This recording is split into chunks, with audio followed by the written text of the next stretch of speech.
tips for the avoidantly attached person. I have another video on the 4 attachment styles. Avoidance push people away. So here's my tips for you. My name is Julie Malillo. I'm a life coach in Manhattan, and my website is Your Dreams Life Coach. But this topic is more of a therapy topic, so if you are avoidant and you really want help and really advice, therapy would be the way to go. I'm not a therapist. But that said, this is just like my thoughts on the anxiously attached person. So, anxiously attached people push people away. You're only comfortable when you're not like, when people don't break in within this barrier that you have around you. You want to depend on yourself, you don't want to depend on other people. And when people are clingy, it really bothers you if they're trying to break in through that wall and you just automatically put the wall up. You don't even think about it, you just do it. Now, this stuff is formed when you're a baby. It's not your fault, you didn't choose it. It is possible to change it. Psychology tells us, according to all their studies and everything. It's not easy to change it, and most of the time, avoidants don't want to change it, unlike the anxious. Usually, avoidants are pretty happy as they are. But the thing that bugs them is that all these clingy people keep trying to get at me and I have to keep pushing them away.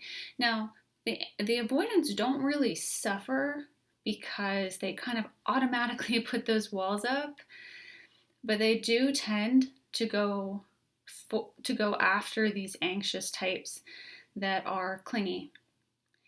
And the avoidants like these clingy people because when they put the walls up, they know the clingy person is just waiting.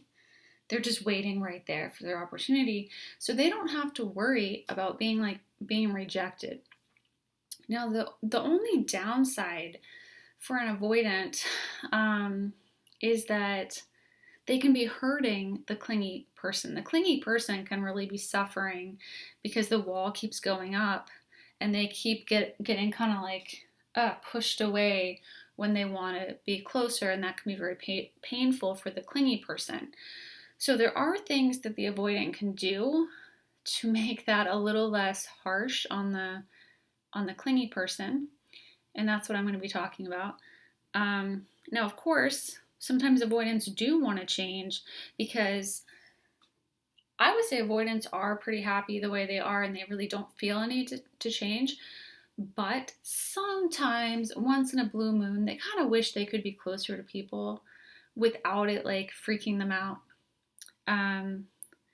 Or they might notice that maybe they don't want their walls to go up automatically, but they do, and they really only feel comfortable like that. But part of them sometimes does want to get closer to others, and yet they notice their actions don't match that. You know, when the person tries to get closer, they like the idea of it, but emotionally they're like, nope, nope, nope. And then they'll do something to just guarantee that they don't get closer.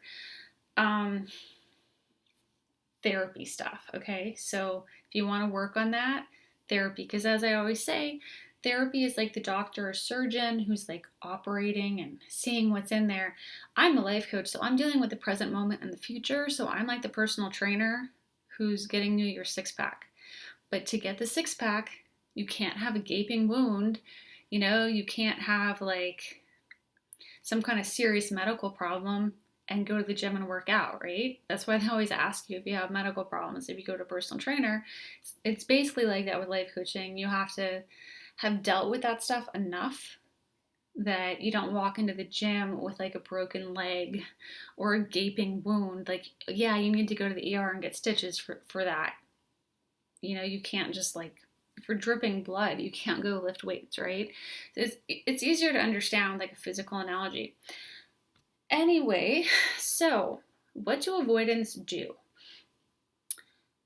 They push people away. They push everybody away. It doesn't matter if the person is clingy, is distant, if they vacillate, if they're really emotionally healthy, it doesn't matter. They will always push people away. they're less freaked out when someone's really emotionally healthy because that person will back off the fastest. Like when an emotionally healthy person gets a vibe from an avoidant, like let's say your coworker comes into your cube and they're like, hey Joe, how are you? And you're Joe the avoidant. And by the way, it's not a gender thing. Anyone can be avoidant, women, anybody. Hey Joe, how are you? And Joe's avoidant and he's like, don't come in my bubble. And Joe's just like, I'm fine, how are you? The healthy person will pick up on that and be like, oh, okay, well, you seem busy, so I'll come back another time. And they're not going to push the issue. And anxious might be more like, what would an anxious do? Depends on the anxious. Some anxious would be extra clingy. And if Joe is kind of blowing them off, they might be like, oh, Joe, you seem like you're in a bad mood today. Did I do something wrong? Like, why don't we talk about it? And then Joe's going to get even more freaked out. Other anxious will just be like, oh no, Joe doesn't like me. I have to try harder in the future. How can I try harder? And then they'll like wander off, but this will stay in their mind for days. Like, I wonder why Joe doesn't like me because it just, I got a vibe that he hates me. And like, maybe I should like buy him a fruit basket and like maybe that would help if I just like left it there. They're gonna obsess about it. Okay, that's the anxious. So what can Joe do, right? Because Joe is automatically putting up that wall. Now this is the thing about avoidance. They can also be super charming, super friendly, super actually lovey-dovey to a point. They're comfortable doing that stuff until the person gets too close. So the avoidant will pursue people, they will go after people, they will even chase people a little bit. As long as the person's running away from them, they'll chase them. But the minute the person stops and it's like, oh yeah, I'm interested, then the avoidant's like, oh shoot, no, I'm gonna run away. So the avoidant always has this space. Whoever the person is, it doesn't get close. A healthy person can get close. They can have space, but even when they have space, they have a sense of closeness. But it's not like a smothering thing. And that's really what these types are afraid of. They're afraid of being smothered and like losing themselves in this other person. Avoidants are really afraid of being like dependent on somebody else. They want to depend on themselves. They just don't trust others. They tend to see others kind of negatively and they see themselves more positively.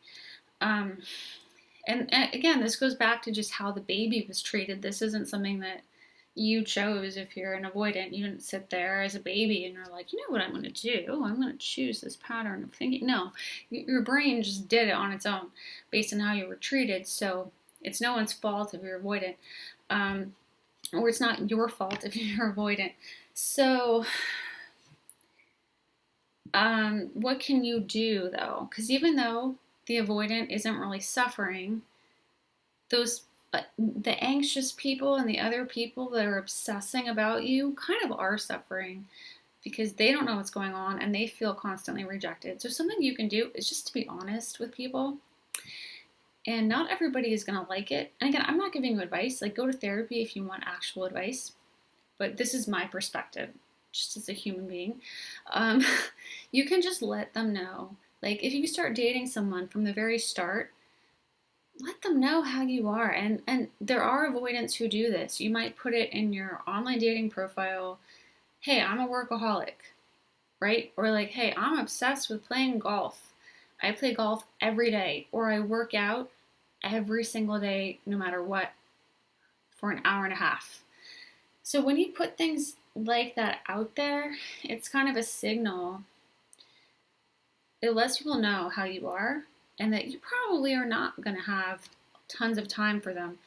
But you also want to be really clear about it so that you can make sure that someone who you're dating or friends with or whatever understands it's not about them. This is just you. This is how you do things. So you can say to that coworker who's being clingy, Joe the avoidant, instead of just being like, hi, Jane, and sending a really negative vibe, Joe can be like, look, Jane, I like talking to you. I just need a lot of alone time. I need a lot of time to really focus on my work. So it's not that don't want to be friendly. And in fact, I would like to be your friend. Um, but during the workday, I don't really like to chat. I like to just focus on my work. So, I'd appreciate it if we just didn't chat during the workday. But you always have to have a but at the end, okay? Then you say something you are willing to do. And it has to be honest. You have to really be willing to do it, you know. But when I take my break, you know, I'm outside, I'm walking around on my break, I'm happy to talk then. And avoidants love having extreme structure. They want control over it. So, like, maybe that 15-minute break is the time that anyone can come talk to you. Because avoidants are still social. They want friends, they want relationships, they just don't want to be overwhelmed. So, if you can let Jane know that, she'll know, like, you're not rejecting her. It's not that you don't like her. So that way, when you see her in the hallway, you can be like, "Hi, Jane." You can be friendly. But then if Jane's in your cube, "Hey, hey," you know, you can again remind her, "Hey, remember when I said, like, just my personality, I don't really like to chat during the day, but my break time, I would love to talk with you and catch up. So hopefully I'll see you in the courtyard, maybe tomorrow, and we can catch up." I mean, you can just tell, like, that lets the person know, I don't hate you. Yeah, I don't have an issue with you. I just am a workaholic. I'm just obsessed with focusing on my work, right? And you can say that in a nice, friendly way. Avoidants are really used to kind of being a bit mean because it's an easy way to get the wall up, right? Or even being kind of manipulative. Avoidance can do that as well, where oftentimes in the beginning, an avoidant will be very open and friendly and charming to kind of get the person hooked, which is usually an anxious, clingy type, and then they disappear to put the wall up because they feel like, well, I did enough work to get them hooked, so now I know they're going to be there when I slam the door in their face. In 3 days, when I open the door, they'll still be standing there, and that works for me because I know where they are. So it works for the avoidant, but imagine being the anxious, having a door slammed in your face, wanting that connection, but not knowing if that person hates you, if they ever want to see you again. That's like a painful place for the anxious. So out of empathy, being more honest about what you need as an avoidant, then that person can really figure out if they can be cool with that or not.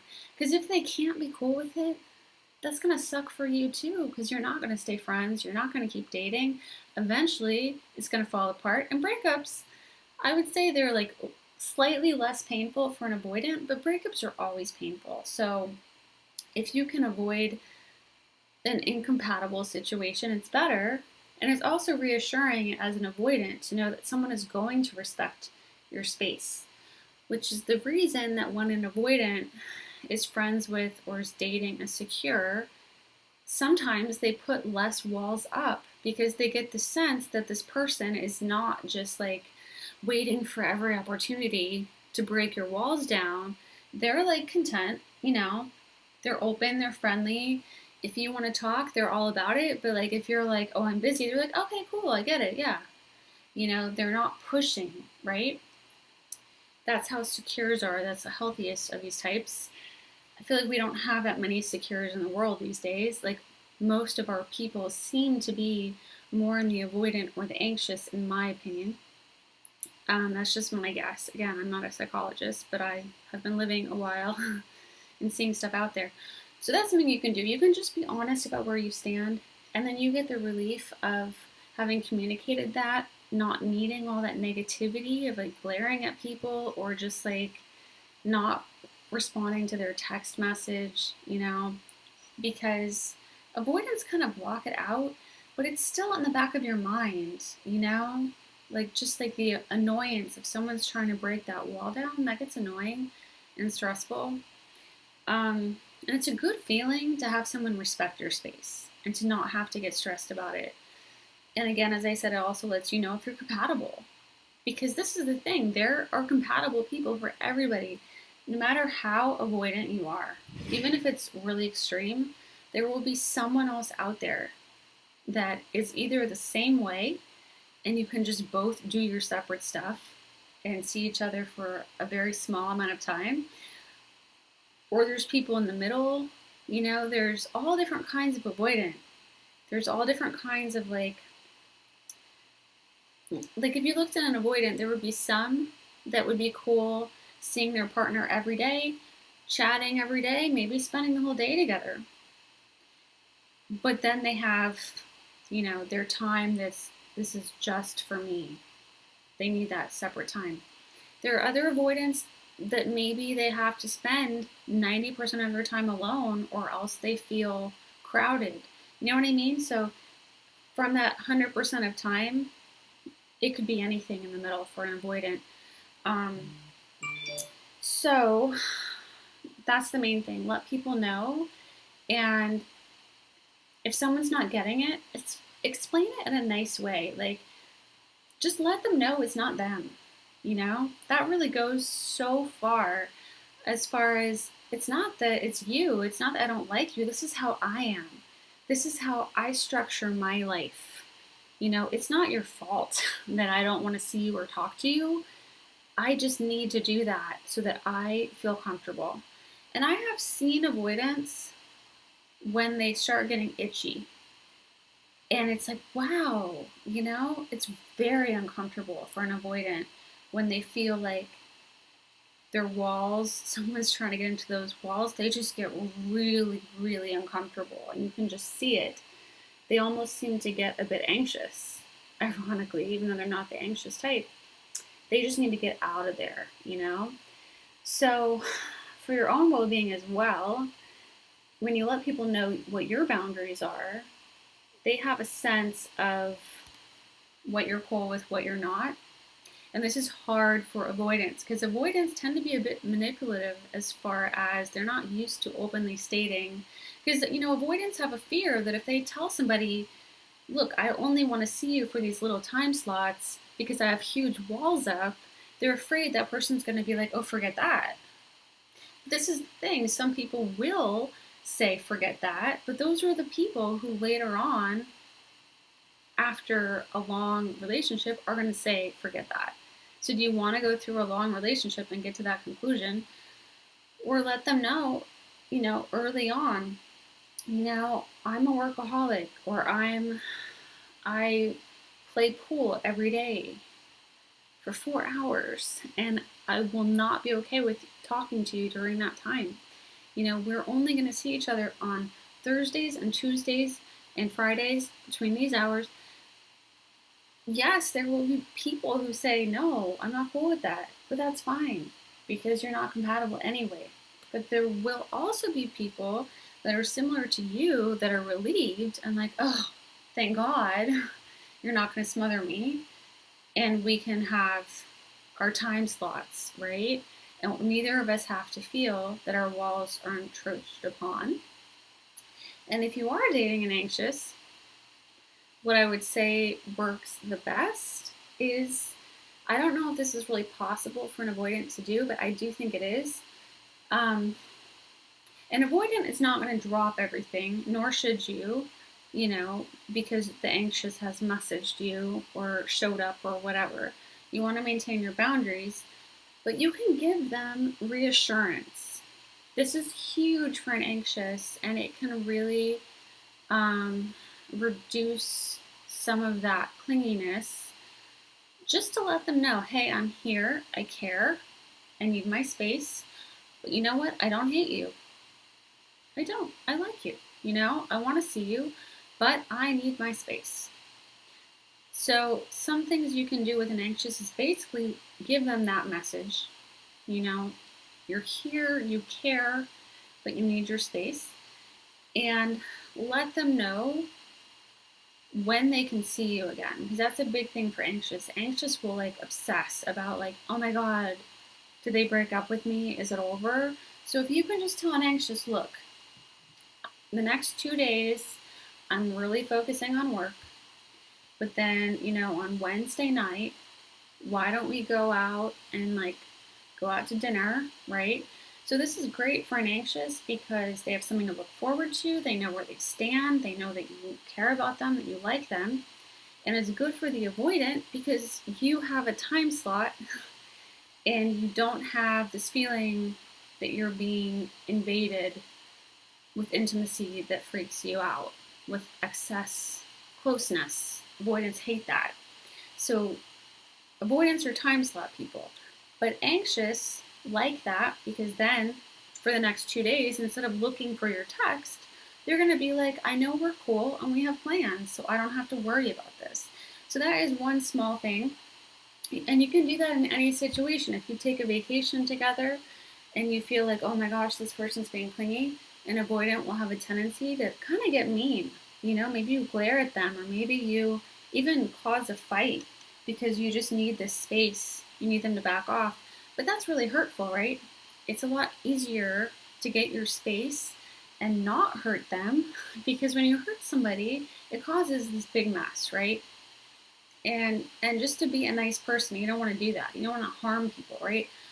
So you can accomplish the same thing of protecting your space by letting them know, I'm so happy I'm on vacation with you. This is awesome. I like being around you.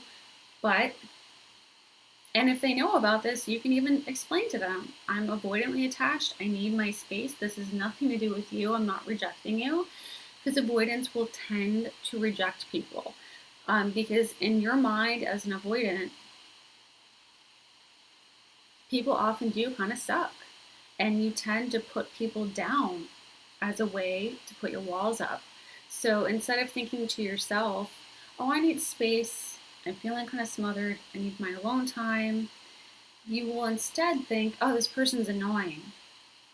And it's almost like I like myself, but I find them annoying, so I'm going to push them away. So you might even say to them, you're being really annoying. And you get what you want, you get the space, but then you hurt this person. And then soon after you realize, they're not really annoying. I like being around them. Why did I push them away like that? I should give them a call. That's what avoidants tend to do. So notice if you tend to be putting people down as a need to get your space. And instead, just be honest and say, look, I want to have this great vacation with you, but I need a lot of alone time. So why don't we have like an amazing day together and everything? But then in the evening, maybe I need like an hour and a half. I'm going to just go walk around by myself, or maybe I'm going to read a book, or, whatever.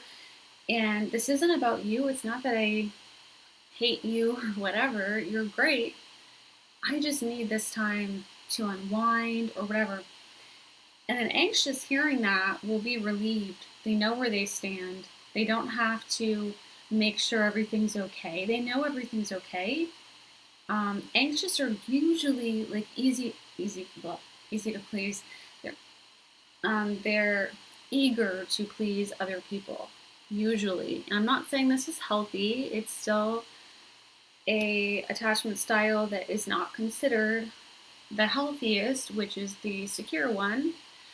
But anxious tend to see other people in like glowing terms and to see themselves as lower. So that's something that avoidants need to understand. Avoidants tend to see themselves as great and others as like, oh, they've got some problems, but I'm good. Anxious are the opposite. So they tend to see themselves as like, oh no, maybe I'm not great. Maybe I did something wrong. And then they see everybody else as, oh, they seem fine. So they tend to be a little bit more people pleasers. However, that's not bad, and that could work if the avoidant is willing to be a bit nicer and just let the anxious know what you need, where your boundaries are, what you need them to respect. But do so in a nice way, and also let them know that you care about them getting what they want to. Because you probably do. Underneath it, most avoidants do care about that, but those walls just kind of block everything out, and you can kind of forget that other people even exist sometimes when your walls are up. So giving them that reassurance is huge, and over time it can improve. And these kind of battles for closeness and battles for space can get chilled out, you know. And of course, the anxious has to decide if they're okay never really being close, having this space. That's a decision everyone has to make. The avoidant obviously is okay with it. But that's something you can do, and you can do that in any situation, you know, with work friends, on a vacation, if you have roommates, whatever it is. Avoidants do well with like very clear boundaries. Like, you know, when I'm home, if I want to chat, I'm going to go out and sit on the couch. And if I don't want to chat, I'm going to be in my room. And that's how you'll know. And it's nothing about you. You're great. I just need a lot of alone time. That's all it is. So I'm thrilled to talk with you if I'm out sitting on the couch. And then maybe they're only sitting on the couch half an hour a week. Who knows? But at least they feel in control of that. Or maybe feeling in control of that, they actually end up sitting on the couch like a lot because they feel they have that control over their walls. That's something that avoidants sometimes do. But the key is, instead of just glaring at your roommate and being like, you know, or just being like, oh my God, you're talking to me again? You know, you're annoying. Like, instead of insulting them and putting walls up, or whatever avoidants do to put walls up, or being awkward, sometimes avoidants act awkward to get the other person to leave them alone. You know, it's not pretty. Pushing people away is not pretty. So when you're clear about your boundaries, you'll feel that relief, and then you can be really nice about it. And it feels better to be nice to people. It takes some guts, though, to let people know what you need, because there's the risk. They're going to say, wow, that's not enough time. I need more time with somebody. I need more closeness with somebody. But better to know that up front and then find somebody who is cool with it, because then you're not going to have someone pushing on your walls, and you're not going to be hurting somebody. And there's plenty of people like that. There's so many people these days that are avoidant, or have other things going on where they really don't want to get too close, and they actually like having this space. So avoidants who don't want to change, focus on finding that person. And regardless, just try to be a little bit kinder to other people and let them know it's not them, and give them the parameters of what they can expect.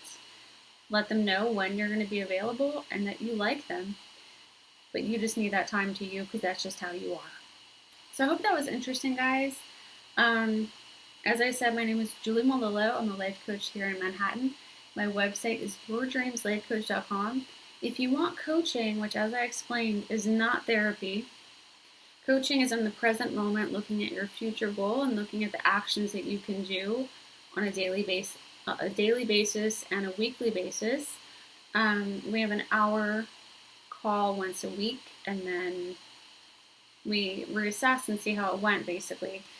So I can't help anyone with these therapy type topics, but in a coaching way, I can help with this, as far as like looking at the here and now and what you're going to do about it. You can fill out the contact form for rates on my website. Let me know who you are, your situation, and what your goals are. And if the kind of coaching that I do matches that, I will send you my rates, and then we can continue to figure out if that's a good match. Because, you know, there's tons of coaches. They all have a set. It's like personal trainers, right? There's like drill sergeant.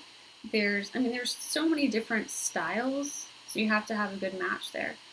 But anyway, I hope that was helpful to you guys. The book I mentioned was Attached. That's a really good book on this topic. And I have the other video on the 4 attachment styles if you're not totally sure which one you are. Thanks for watching, everybody, and have a good day.